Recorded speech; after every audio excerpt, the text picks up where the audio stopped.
Sindaco Mario Conte, una settimana di controlli, possiamo definirli straordinari, della polizia locale, anche con la sua presenza, un bilancio.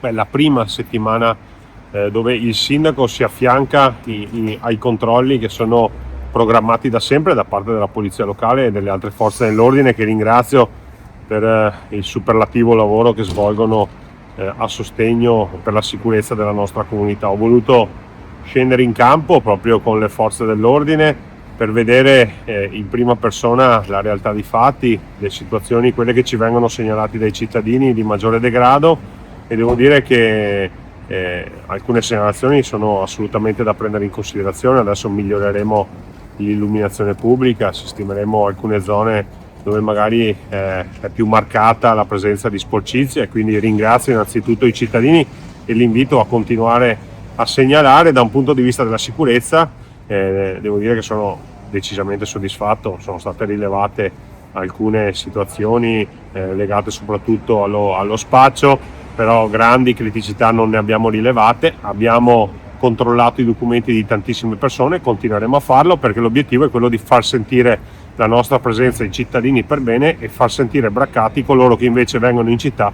con altri obiettivi. Grazie soprattutto alle forze dell'ordine, grazie ai cittadini, perché se rafforziamo la sinergia e il dialogo tra cittadini e istituzioni, certamente riusciremo a migliorare nettamente la nostra situazione, migliorando anche la percezione di sicurezza. Sicurezza reale ce l'abbiamo, ricordo che siamo tra le 3 città più sicure a livello nazionale, lavoriamo sulla percezione dialogando e soprattutto sostenendo le forze dell'ordine. Fino a quando durerà la sua presenza? L'obiettivo mio è quello di continuare a scendere in strada con le forze dell'ordine fino a quando i cittadini non si sentiranno sicuri, fino quindi all'ultimo giorno di mio mandato.